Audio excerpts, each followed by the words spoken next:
Welcome to the Nest Podcast, your home for nerd entertainment and sports talk, where your hosts, Brandon and Zach, hash out what's happening in video games and sports every week.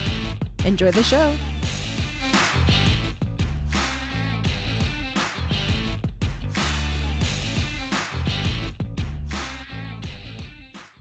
What is up, guys? Welcome back to another episode of the Nest Podcast. This is episode number 66, the Super Mario Lemieux episode, presented by Sportzilla. I'm your host, Brandon. Joining me, as always, are my co-host, Zach and Justin. What's up, fellas? What's up? What's going on?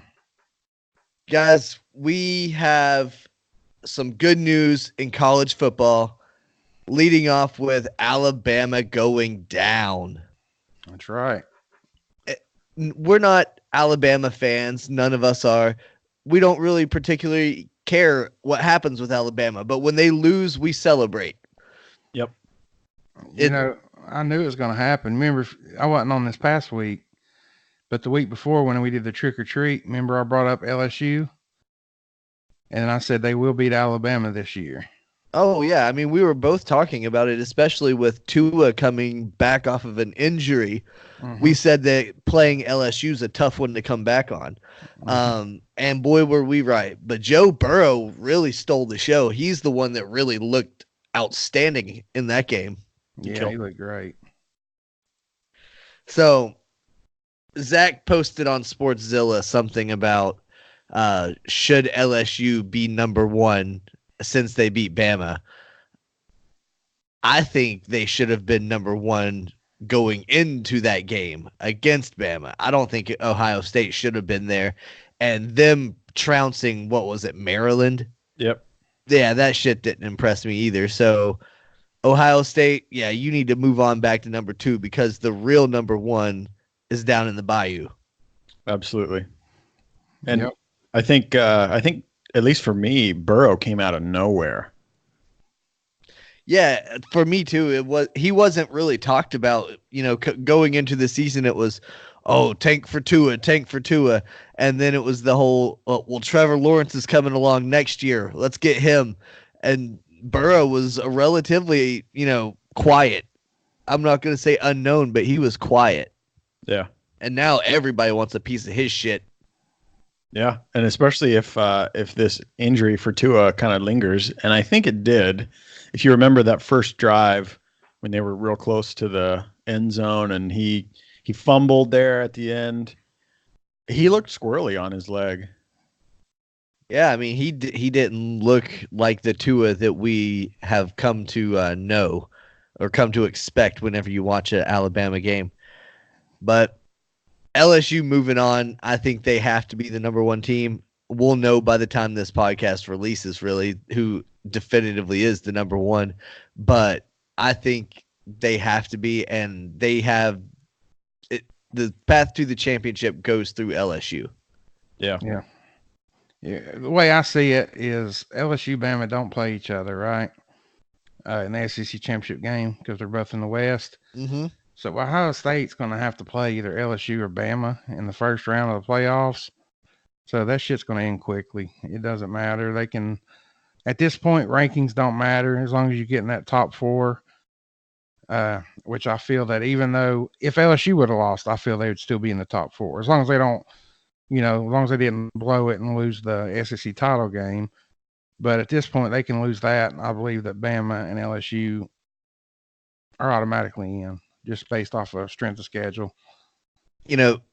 Ohio State, ESPN has ranked as the third most difficult schedule. Yeah, I call BS on that. Spoken. Hell, Tennessee has a harder schedule than Ohio State. Damn near everyone in the SEC has a harder schedule than Ohio State. Yeah, I mean, Tennessee, a team that everybody has laughed at and scoffed at. That's been a butt of a lot of jokes this season. One more win, we're going bowling. That's right, baby. We got Missouri and Vandy. I'm sure they got. I think we can run house, but we'll definitely be one of the two. Missouri just lost to Florida, so they're a shit team to begin with. So they should just get steamrolled. And then I guess Vandy is probably a rivalry, so there might be something there. Yeah, but they even them, I mean, goodness gracious, they're 2-9 now. Yeah, Yeah. they're not a good team. They're a very, very winnable game. Mhm. Both are winnable games. Or Sure. was it Vandy that played Florida this weekend? I don't remember. It was Vandy. It was Florida Vandy. That's right. Yeah, and they got beat. It was like what 50 something to nothing. Yeah, they Something got crazy. steamrolled. Yeah. I'm thinking of. Which Florida surprisingly has a better team than I thought that they would going into the season. Yeah. They've battled a lot of adversity and they've strung a lot of stuff together and they've made it happen. They've lost the games that everyone expected them to lose, but they've won a lot of games that I didn't think they would. Are they still in the top 10? Yeah, they should be. They should be like 7 or hovering 8. around 7. Yeah. Yeah. But you That's know, impressive for a team that, like you said, no one gave any thought of. yeah, well, their quarterback went down, which I wasn't high on anyway. I think that's the best thing that could happen for him, and that's just me. But did you hear what Pruitt said during the post game speech or whatever? No, what? He said, "We're the deadliest 500 team in the nation. Nobody wants to play us right now." Hey, man, you guys in my fantasy football league need to look around and realize who the deadliest 500 team is in that league. And that's me, baby. Yeah. I woke up feeling dangerous today. I'm too busy staying 3 games ahead of you. I ain't paid attention. Oh yeah, well that'll be all well and good because I'll still steamroll in the playoffs. That's all that matters, ain't it? That's the same thing with college football playoffs. Yep. Did y'all see Appy State beat the crap out of South Carolina? Yeah. Yeah. Appy State's had a bit of a roller coaster the past few weeks. They beat a ranked team and then they lost to Georgia Southern and then now they come back and beat South Carolina. Yeah, they're. I tell you what, man, give them 5 more years. I know they just joined the Division I football, but we both know how dominant they were in Division II. Give them about 5 years, and Appy State will be mentioned up there. They'll leave the Sun Belt. They need to get in a decent conference. If they could, I could even see Vandy or somebody like that dropping the SEC and Appy State jumping in. I know that's weird, but I just have a feeling that over. And as I said, this is 5 years down the road. This isn't like right now. I think it's more likely that they would just expand to multiple teams instead of dropping any teams at this point. Yeah, like add two. Yeah, add one to the east and one to the west, or add 2 to the east and 2 to the west, or whatever the case is. I don't think the SEC's dropping anybody because even Vandy's a money draw. Yeah, because they're going to just run through the Sun Belt every year. Yeah, yeah. I mean, and you'll have schools that are like that, and then when they do step up in competition, they get squashed. Look at the one in fucking Orlando that we make fun of, UCF. Yeah. Mm-hmm. You know, they finally played real competition and they started getting beat. Granted, their quarterback was out with a injured leg and all that stuff. It sucks, but you know, you got to be able to bounce back if you're going to talk all that shit. Yeah. I heard Lane Kiffin's leaving. Oh, that's FAU. That's what I'm talking about. That's where Kiffin coaches. But yeah, he's been rumored to be interested in other jobs. Florida State. I know he was interested in Florida State, but I heard that they filled that position. Oh, did they? Well, Yeah. I think he would fit good. He's an asshole just like them. They were kind of, you know what I mean? Like they all the pro, like the commentators and stuff, they literally had I saw a thing on Facebook. They basically said they're done with Florida State. Wow. They don't want to cover them no more. They don't want to talk about them no more. Talking about how their attitude, how they can be. I forgot what they said. They said a guy got a 25-yard pass play, so it was a first down. And the guy from Florida State blew him up after he got the first down, and then he stood up and started flexing over him. And he's like, bro, he got a first down, man. I'm glad you tackled him, but he got a first down. And they basically said that they're done with Florida State. I mean, it's getting pretty bad. They've always kind of had that, that, so I guess you call it swagger. I don't know what you'd call it, but Attitude. yeah, and it's getting worse, man. I mean, that's where old Jameis Winston had his shenanigans. Well, Deion Sanders is the only good thing to come out of Florida State, in my opinion. Yeah, and he went to the Atlanta Falcons. And speaking of the Falcons, they laid the smackdown on the New Orleans Saints this week. I don't know. It's hard to even talk about it, though. I mean, at this point, I would have preferred them to lose. because I'm not trying to tank for Tua because we got a quarterback, but I'd love to have a top 3 pick. Yeah. And so And now, I think you can still get there with two wins. Yeah. but this is what we do. We always play good after the bye. So I could see us winning 6 games in a row or something crazy, putting us back in the middle to the end of the draft and then having nothing to show for it. I mean, at this point, the Jets, the Bengals, the Falcons, the Dolphins, every win is so pointless. Now it's better if you lose than if you win. And it's Well, just the Jets crazy. won, so that's you're at least even with them with 2. One. The Dolphins have what, 1? No, they won again. They beat the Colts. So that they have 2 wins now. That's right. Wow. It's the And dang Bengals. the Bengals are the ones that you really have to watch, and I feel like they're sleeping. Everybody's been making fun of the Dolphins so much for tanking, and they've been like cracking on other teams for sucking, but no one's really making fun of the Bengals. Yeah, I don't get that either. They fucking benched Andy Dalton. So, I mean, they've got to be tanking at this point. And nobody said shit about it when they benched him. It was just like, oh yeah, Andy Dalton's benched. Yeah, okay. Not only But that, but it was- AJ Green didn't come back when he was supposed to either. I think they're just going to pay him out. Yeah, well, he's legit hurt from what I've heard. But with the Dalton thing, it was after that game that he threw like 5 interceptions, and we called him out on an episode of our podcast. And then the next game he was benched. I like to think that maybe we had something to do with that, and maybe we have something to do with the Bengals just deciding, hey, fuck it, we're gonna completely start fresh because they got a rookie quarterback in there, they've got a rookie running back in there because just this week they benched Mixon. God, I don't know what he's doing, man. You know why they clown the Dolphins is because if you don't remember last year, 2 years ago they started adding all the celebrity owners, right? And then they went and spent all that money, and everybody thought that their season was turning around, and now they suck.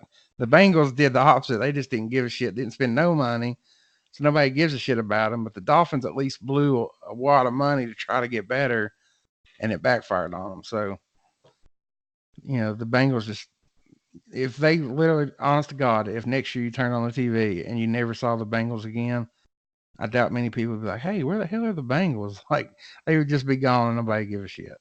Nope, no one cares. That's what they should do. The winner of the XFL should just replace the Bengals. Hey, that's a good something to fight for. Right. It would give those teams in the XFL a chance to, hey, all of you guys get a major increase in pay if you just win.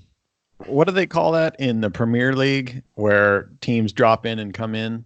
I can't remember. I think it's rotisserie, but that doesn't quite make sense. Expansion team?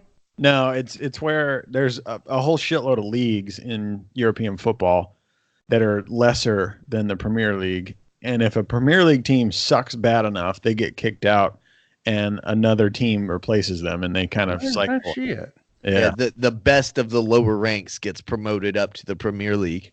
Yeah, that makes sense.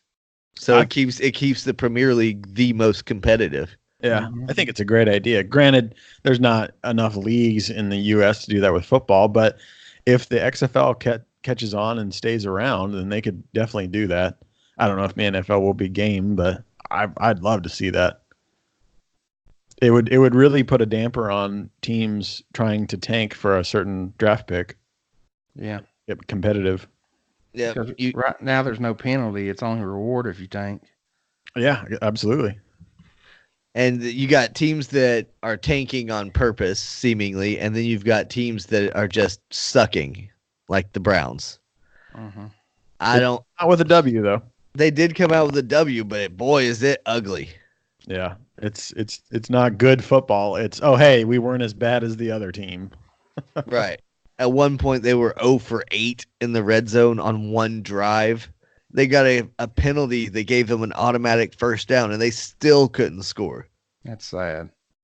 Yeah. Too many divas on that fucking team. OBJ and Baker. They're not good teammates. Baker's mustache is getting worse and worse. Jim, I can't even look at him no more. I swear I won't let my kids watch him because, I don't know, it's just weird. He said that he had to cut the handlebar mustache because he didn't deserve it after his poor performance. So Yeah. he went to rapist. I guess. He Yeah. went to 70s porn star. Yeah, he went to the Gardner Minshew wannabe. Yeah. Yeah, I think I saw a meme that said Baker Mayfield looks like he came in fourth at a Gardner Minshew lookalike contest. Yeah, I love that one. I thought it was hilarious. Oh fuck. And I live in Jacksonville, and we had kids in our neighborhood and at Emma's school that no shit dressed up as Gardner Minshew for Halloween. Yep. That was their Halloween costume, and some of them were spot on. That's got to be a trip for him, knowing he just literally was like a third string quarterback, and now people are dressing like him. Well, what's even funnier is now he's the second string quarterback because he's already Nick Foles has already been named the starter. What did he play, like 5 games, and he is now some sort of celebrity? He's some kind of icon in Jacksonville, and it's hilarious. Yeah. Before we bounce off of the Browns, what do you guys think about Kareem Hunt making a return? Do you think that's going to make an impact? I think that he has potential to make an impact. I was going into the game, I was thinking this should be the game that we can really tell if they're going to click, because I think Kareem Hunt's going to kind of nudge Nick Chubb out of the starting role. I think he's got more talent. He's got more skill. I think that we'll see the offense click more with Hunt because he has more of an ability to break the longer runs, and the defenses are going to have to respect him more than they do Chubb. Yeah. Although Chubb's had a pretty good season. Yeah, he has. I agree. I Help. hope he doesn't have too much rust from that long layoff. I think it might take him a game or two because I don't think he was allowed to practice until a couple weeks ago or so. So he hasn't been able to do shit other than work out on his own, and that's just not the same as taking carries. I think it's going to help Baker more than anybody because Chubb does an okay job, but he's still young. And when you get somebody like Kareem Hunt back there, then that gives you that extra blocker, gives you that extra time to throw the ball. And like he said, like Brandon said, they're going to keep 7, 8 in the box. A lot of one-on-one coverage, which giving him time, OBJ should start producing a little bit more. So I think you won't see that much off the get-go from Kareem Hunt, but you'll see the pieces around him improving.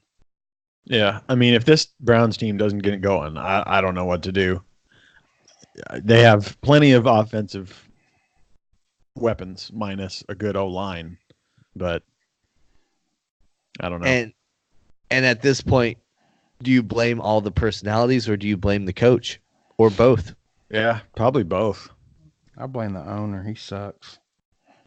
The Haslams. Look what they did at Tennessee. Yeah, They ruined us.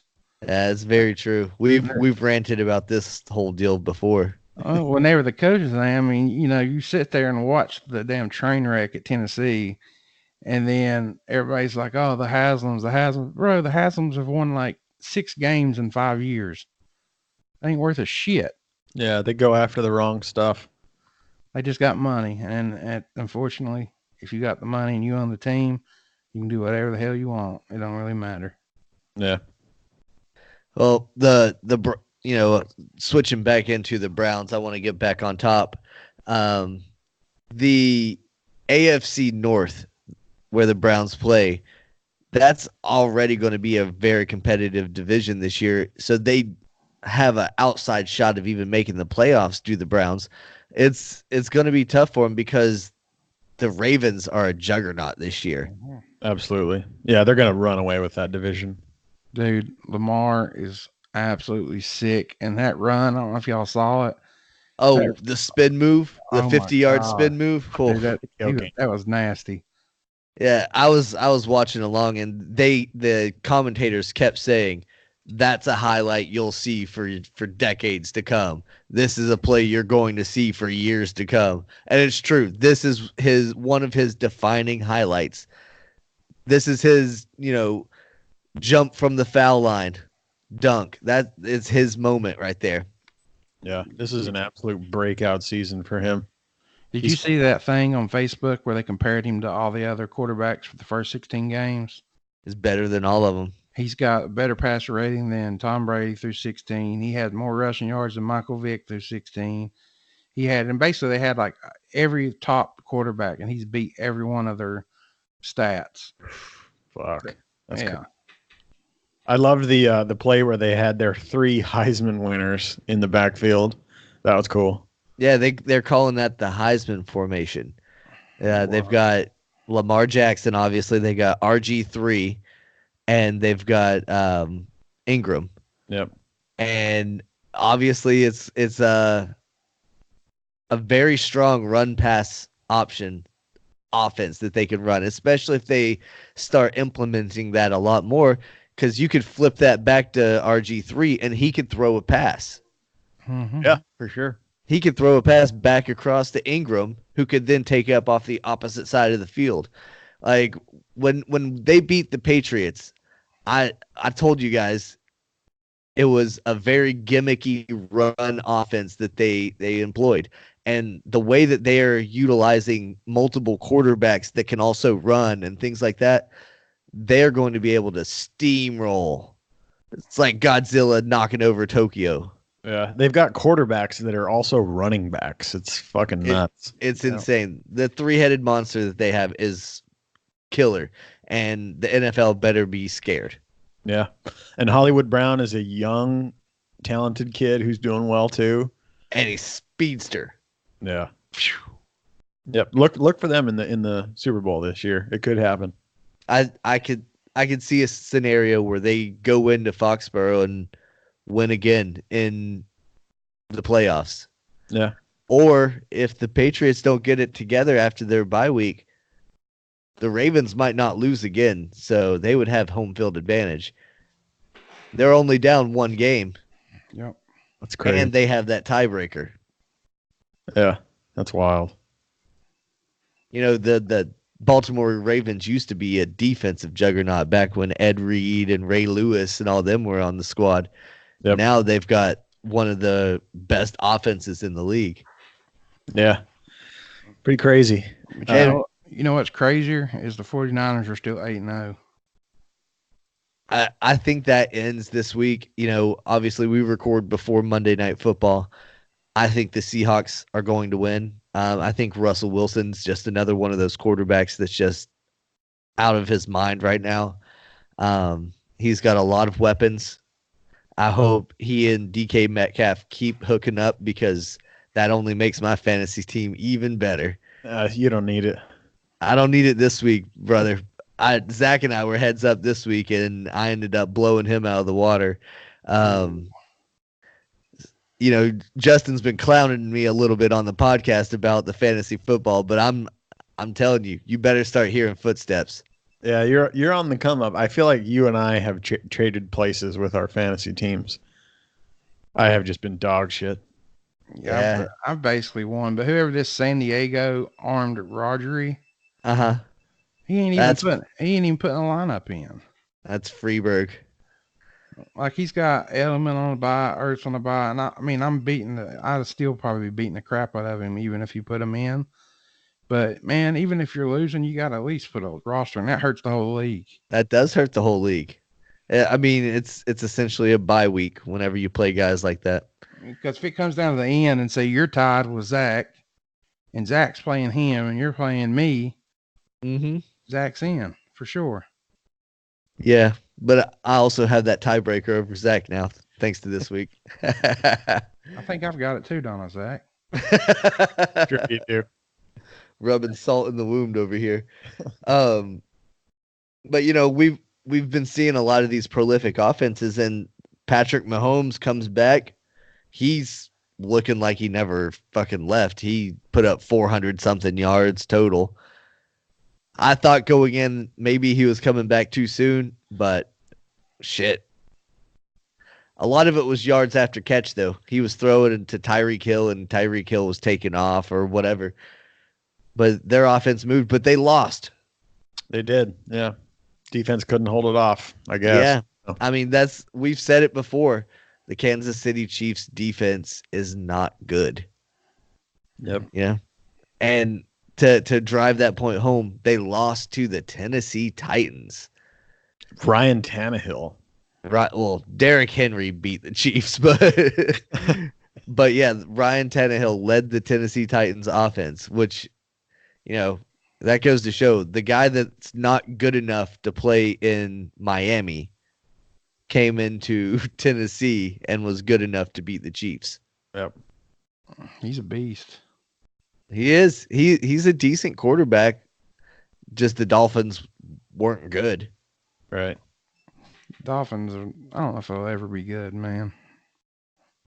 I'm And sure not they a- will one day. And not to bring it back up, but you said they think they'll get beat by the Seahawks, the 49ers. 49ers defense is too tough. They'll win tonight. It's gonna be tough, man. I I hope mean- this is a good game. I meant to say that earlier, but we already got moved on to the next topic. I had to throw my 49ers prediction. I bet 49ers might go. I don't know. I don't know if they'll lose. Their defense is nasty, dude. Yeah. Yeah, their defense has been incredible this year, and we didn't give them any credit coming in, and the 49ers have made me believers. After about 4 or 5 weeks of it, I was like, okay, they're pretty good. But this is their first real test. The Seahawks are the first real team that they're facing. I know they've beaten the Rams, but the Rams haven't been all that great this year. They got better after they acquired Jalen Ramsey. Mm-hmm. Yeah, this is a huge game for the 49ers. If they lose in a grand fashion this week, then it might have all just been their scheduling or whatever it might have been.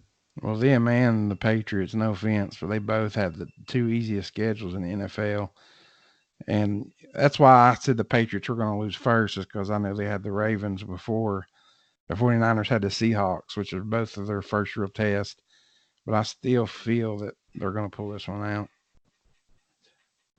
Yeah. No, I mean I we'll see in a matter of hours. There's nothing else. I just think that the 49ers streak comes to an end. I think the Seahawks are just on a roll right now that they can't be touched. We'll find out. I'm sure by the time we listen back to this, all of this segment will be pointless because we'll be like, oh, it's over. Move on. I want to make a point. We were talking about Tannehill going from the Dolphins and leading the Titans to victory over the Chiefs. Since leaving the Dolphins, Minkah Fitzpatrick has been on a tear. The defensive cornerback that got traded to the Steelers, since leaving, he has 5 interceptions, 2 touchdowns, a fumble, a forced fumble, and a fumble recovery. Nice. Dude's been a monster in the 5 weeks since he's been in Pittsburgh. He's finally getting a chance to do his own thing. I remember when Mika, he's third year? He was a top 15 pick when he played for Nebraska, I believe is who he played for. And I could be wrong, but I think it's Nebraska. But playing with Pittsburgh, he can finally play his position. He don't have to worry about covering everybody on the backside, and it's paid off. Yeah. Yeah, it seems like every decent player that's in the Miami, as soon as they get out, they take off. I mean, everyone thought that Ryan Tannehill was dog shit, and he beat the Chiefs, so he can do at least something. Mm-hmm. Well, I mean, he earned the starting job because he was being more consistent in practice. And Mariota was proven to not be the thing. He couldn't stay healthy. He couldn't stay on the field, and he essentially sucked. So I think Mariota's career is all but over. I think it is too. I saw something on Facebook where he was taking reps as a wide receiver, which might be a way that he can kind of revitalize it or at least prolong his career as long as he can stay healthy. Yeah. Yeah, the Titans gave him a huge chance. He's been with them for a while now and hasn't been able to do anything.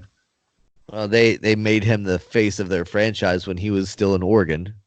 Yep. Mm-hmm. Anyway, and that happens to these guys. They put a lot of stock in them early, and Mahomes, for what it's worth, has been good this year, but he's not been as great as he was last year. You wonder if maybe that Lamar Jackson's the Patrick Mahomes 2.0 or Patrick Mahomes from last year, whatever, however you want to say it, to where this is his breakout year, and then next year he'll be figured out, and it'll be somebody else that shines. It could be. If you just put like a spy on him or something and just contain him, then he might have to shut down. I mean, he's got a great arm, but so does Mahomes. He can throw too. Both of those quarterbacks don't rely wholly on their legs. Could be. But I think the key to beating them is to make him throw the ball. If you let him run, if you let him loose, and if you let them control the game clock, and that's what that running attack is doing, is it's controlling the time. Mm-hmm. They just beat you down. Yeah. They need to play like a double contain both ends and make him stay in the pocket. Yep, and make him throw the ball. Make him beat you up the middle or throw the ball down the field. Yep. And nobody's been able to do that yet. So. Nope, not at all. I want to circle back. We didn't talk about this long enough. Justin, I know that you're not really excited to talk about the Falcons winning, but I more specifically want to talk about the Saints losing. The Saints rode an undefeated record while Teddy Bridgewater was playing. They were 5-0. They looked good. They were a well-oiled machine. They came back with Breeze for one game. He looked good, his first game back off the injury, but I think they had a little bit of a limited playbook. It was a little bit of a, hey, just get the ball out, do your thing. Then they had the bye week. He was able to rest up, get that thumb back into what he thought was working order and all that stuff. And then they come out here, and this is the first game after the bye week. Drew Brees should be locked in, ready to go this week. He didn't look good at all. He didn't do shit. The Falcons defense played good. But let me tell y'all this, and this is the truth. I had season tickets for years, so I didn't miss a single Falcons Saints game. I've seen them all. In the NFC South, a team like them being 7-2, it doesn't really matter. Them and the Falcons split 99% of the time. So it didn't shock me that we beat them at home. Just like it ain't going to shock me that they'll probably stomp us out at their place. Same thing when the Saints go. So I don't, if they're playing an NFC South team, I don't even really count it as a normal game. Does that make sense? It's just like you play this team every single freaking year. They've played Drew Brees every year, twice a year since he's been in the league. So us beating them was not really a shocker to me. I knew we'd win at least one. We always split with the Saints. We always split with the Panthers. We always split. Well, the Buccaneers are kind of on the back end. Sometimes they get beat by everybody, but more than likely it's a split. That's why I'd have to see what happens next week, just because you can't look at a rival game in the same division. And does that make sense? Yeah, we harp on that a lot. If you play the same team every single year, you eventually know exactly how to beat them. And I guess that makes sense. But on the Saints standpoint, Drew Brees is a great quarterback. And if you're a great quarterback, shouldn't you, after all those years of playing the same defense twice a year, shouldn't you have a game plan going in and say, this is how we beat them? Yeah, you should. Our defensive line's who beat them. I think we had 6 sacks against Brees, and we only had 7 the whole year. So I guess that's where the hole is. Yeah. Teddy. I can Yeah. hear the rumblings already starting to happen, my man. If Teddy would have been there, we'd have been the same outcome.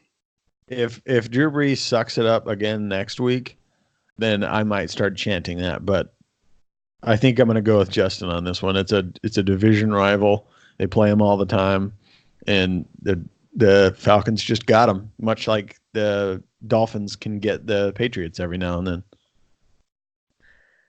Teddy.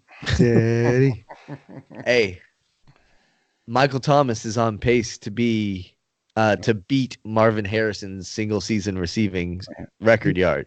He had what, 14 catches against the Falcons or 15? He's been phenomenal. He Yeah. had Teddy throwing him the ball half of the season so far. Yeah. Teddy's been doing his thing. If Drew sucks it up anymore, you'll start hearing more and more the Teddy. I don't know. Drew Brees is a god out there, dude. It'd have to be pretty bad. But hey, not to go back even further, but I'm going to say this. I've talked trash about JG for the Vols all year. And granted, at the beginning of the year, he was one of the worst quarterbacks I've ever seen play. But my God, dude, let the kid start. He's earned it. He came out the second half throwing darts. I mean, we scored boom, boom, just like that, scored twice. The kid is playing. I think he's tired of everybody talking shit. He's finally getting out of his shell, and he's finally letting the ball go. Dude, I apologize to JG. I know he don't listen to the podcast, but if he does, I'm sorry, bro. You've earned my respect over the last 3 or 4 weeks. I mean, maybe he does listen to the podcast because it seems everybody that we shit on seems to do better. You know, JG, we shit on fucking Kirk Cousins. Yeah. And all of a sudden the Vikings and Kirk Cousins are taking off and he's lighting the NFL on fire. We shit on you, you get better. That's the way it works around here. I guess so, but wasn't you impressed by the way he played in that second half? Oh, absolutely. He was throwing darts, dude. He stuck to the play call. He stuck to the game plan. He didn't go rogue. I think that's a big thing, yes. And the fact he's basically doing it with one hand. Yeah, I saw that casted up hand at the end of the game. That's insane. He was saying that it hurt pretty good too. Yeah, that's why he got that one fumble. He couldn't get the ball. The ball got stuck like on that cast and it popped out. And that's going to happen. But the fact that he's just got that one hand, he's taking snaps with a cast and everything else, bro, I'd start him the rest of the season. I think Maurer's going to be our quarterback going forward. I think he's the guy. He's got balls the size of this computer. But I think right now to finish this season, this is JG's year. Might as well let him finish what he didn't start. We'll say that. Yeah, and I mean, like we alluded to earlier, we got to win 1 out of 2. Yeah, we got that for sure. And both are winnable games. It would be nice to finish out the season winning out, going into the bowl game. Hopefully they get into the Liberty Tax Slayer Bowl here in Jacksonville, Florida. That would be outstanding. Yeah. Here's my theory. If we win out, knowing that we've won 6 straight minus Bama, which we played a hell of a game against, I believe we get a New Year's Day bowl game. Okay. If we only win one of the next 2, we're looking at the end of December. I want that New Year's Day bowl game. Yeah, the New Year's Day and beyond are the ones that you want to shoot for in college football. Those are the big money bowls, and that's the ones that more people have their eyes on. If we win out, we're the hottest team in football right now. That's not, an undefeated 1-loss team. Yeah, yep. That's true. I want to see. Let's play Florida again, baby, right now. That'd be awesome if they put us with Florida in a bowl game. That would be, but I doubt they put 2 SEC teams in a bowl game together. It just doesn't work that way. Never happened. So what else happened in the world of sports this week? Zach, did you see anything? MLB has named the AL Rookie of the Year. Oh, I haven't seen that. Alonso. I can't remember his first name. Pete? No, that's NL. Pete Alonso is the Rookie of the Year in the NL. No, they haven't said that yet. I'm talking AL. Oh, it's both of them are Alonso. Okay. Yeah. AL Rookie of the Year. Yordan Alvarez. I don't know why I said Alonso. Oh, for the Astros. Yeah. And I just saw the National League has been announced, and it is Pete Alonso. So there you go. There's your Rookies of the Year. Yeah. That I think that's what we talked about week or so ago whenever we were talking about it. That's the two most likely for each league. And I guess the awards for Cy Young and MVP will come out in the coming days. So I'm sure those are given as well. Yeah, absolutely. So that's fun. Yeah. Has any MMA news or anything happened? I've been off work and I haven't really kept up with any news. I've been hanging out with my kids and I got some boxing news, but I think I'm going to save it up for when you have the guest. That's Yeah. right. That's Yeah. right. This coming week, Justin and I are going to have a sit down interview with Danny Limelight, professional wrestler, stuntman, director, producer, actor, you name it. He does it all. He's going to come on. He's actually producing a brand new movie that he's written himself, and we're going to talk about it. And it's about female boxers. And we might actually even have one or two of the female boxers that he has in the movie come on as well with him. That'll be fun. There's only one female boxer right now. It's Clarissa Shields. She's a monster. I'm not sure if they're actual boxers or if they're just actresses that are being boxers or what it is. I think they're actual fighters or something, though. I don't know if they're ranked or anything, though, Justin. Sweet. No, we just talking about it today. We was talking about women boxers, and Clarissa Shields, who made the USA team at the age of 15, she's still unbeaten. We were just talking about today. I mean, when you say the female boxer, that's why I said there's only one that's actual beast, and she's going to be like the next Mayweather, but of females. Okay. I haven't even heard of her yet. She's still young. I think she's only like 19 now, and she's like 30-0 or something like that. Jeez. And she's from Detroit, Michigan. She's sick. I bet it's hard to find good competition for a female boxer. It's getting better. There's a big gap. You have all the ones that are like close together, and then you've got like one or two that are like way out here. That's the difference of females. Where in males, you've always got competition that you can find that's close to who you're fighting. And females, it's kind of more spread out. Yeah, that makes sense. It's almost the same in MMA. There's a few on the top, and then there's everybody else. Mm-hmm. That's how it is. But now we did have a little girl come to our boxing gym at 13. And boys, let me tell you, she beat the damn brakes off Trenton. She was sick. She busted Trenton up something awful. I was like, oh my God, I thought I was going to throw the towel in. Do you think Trenton had a kind of a reserve because she's a girl and he doesn't want to hit a girl? He did at first until she like hit him with like a 9-piece, and then he did, and then he threw him hands up and was running around like crazy. Yeah, she's I remember when I was in karate and we would spar and you'd spar a girl. I always thought it was weird. I was like, yeah, it is. It is a little weird, but this girl's like, I think she's like number 2 in the nation for her age. That's cool. She beat Trenton down. Like if it wouldn't have stopped, she could have probably knocked him out. That's how crazy it was. How old is she? 13. And how old is Trenton? 10. Okay. So there's an age difference there. Is she a bigger girl? No, she's about the same size. Maybe About the same size as him? A little bit lighter than Trenton. Okay. But she's sick. She busted like 4 kids' noses in doing that training session. She's just that quick with it. She's just good. Yeah, she's strong, good. Good. So hopefully in 3 years, Trenton will be running through kids and stuff like that too. Mm-hmm. Yeah. Just stick with it. Keep working. Yeah, I hope that we get to go to Missouri. I was telling Brandon about that before you came on the air. Hopefully we'll get to hit Missouri up this year. Yeah, that'd be awesome. A tournament or a championship down there? Silver Gloves.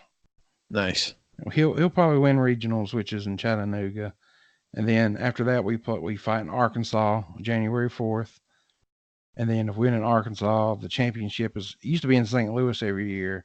And now it's been moved to Independence every year, Independence, Missouri. Mm-hmm. Yeah, that's cool.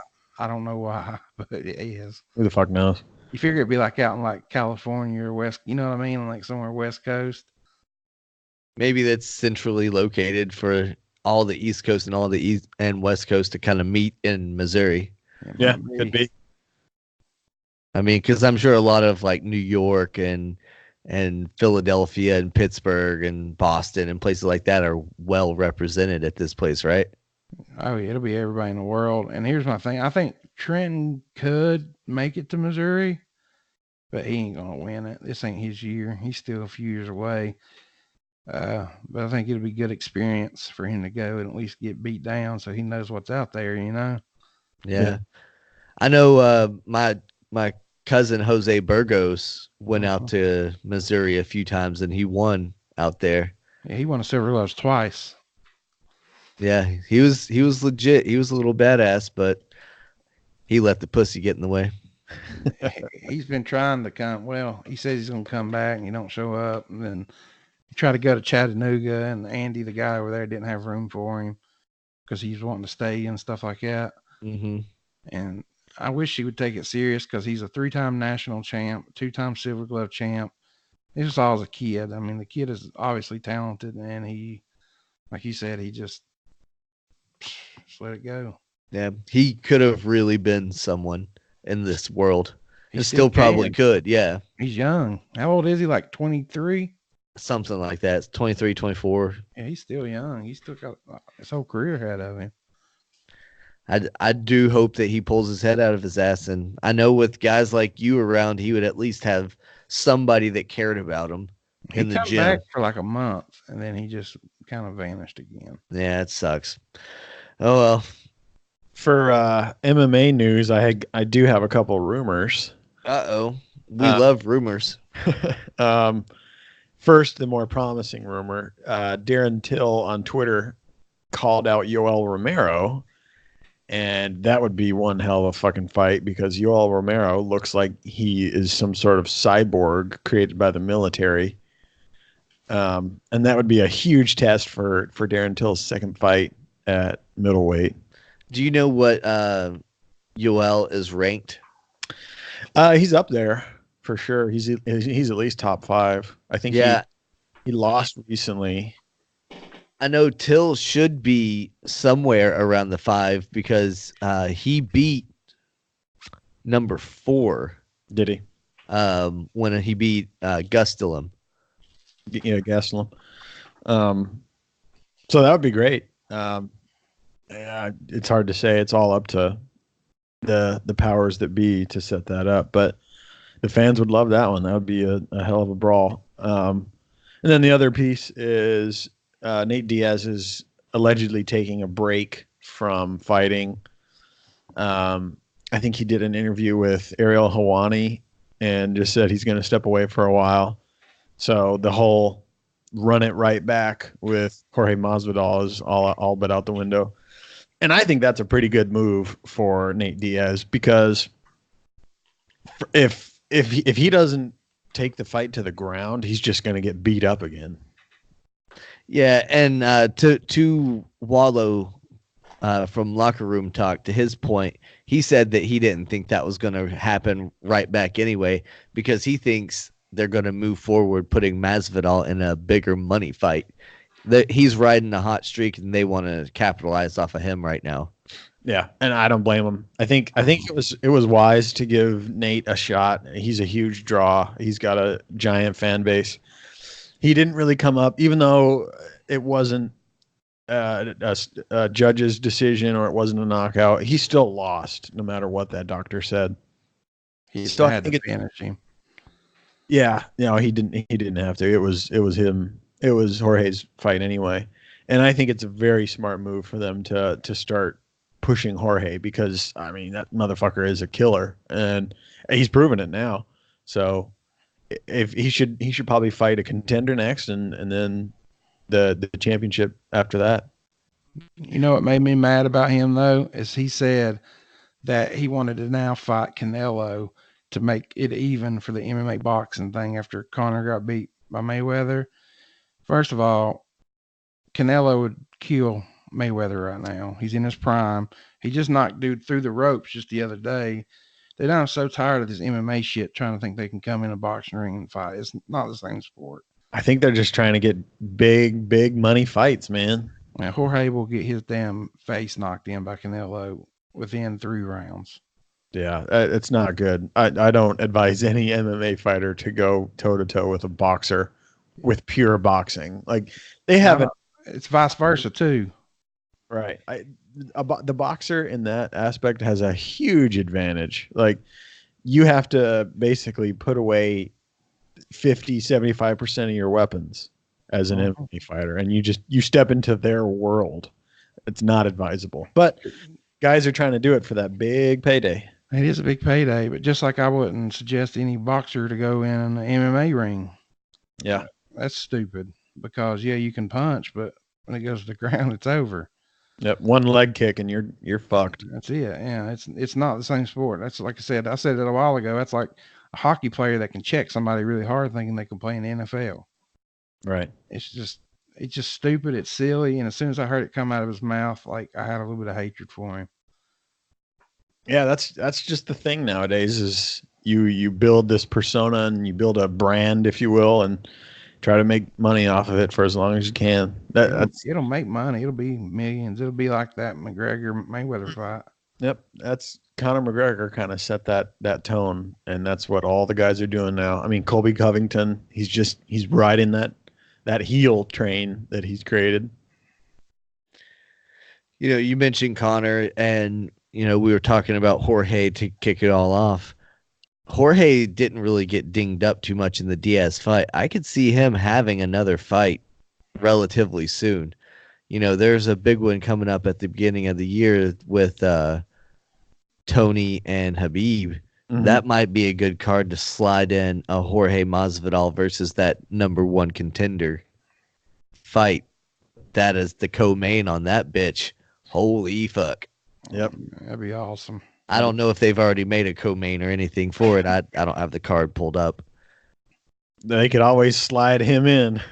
And I'm for it. I would be 100% into that.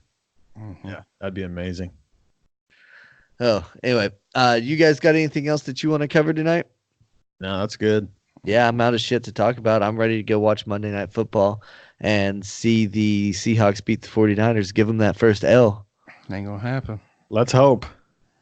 All right, guys, thanks for tuning in. Thanks for the checking us out. If this was your first time, make sure you hit the subscribe button and you'll get episodes dropped all the time because we come on here on random Wednesday and Thursday nights and drop, like we mentioned earlier, the boxing movie with Danny Limelight. We're going to have him on Wednesday. We just had Growing Up 8-Bit with our Throwback Thursday episodes. We had him on last Thursday. We have all kinds of content coming up, all kinds of backlog stuff. Everything is back there. Nothing is behind a paywall. Go check it out. Thanks as always. We'll see you next week. Peace. Stay connected with Brandon and Zach on Facebook and Instagram at The Mess Podcast. And tune in next week for a brand new episode. And thanks for listening.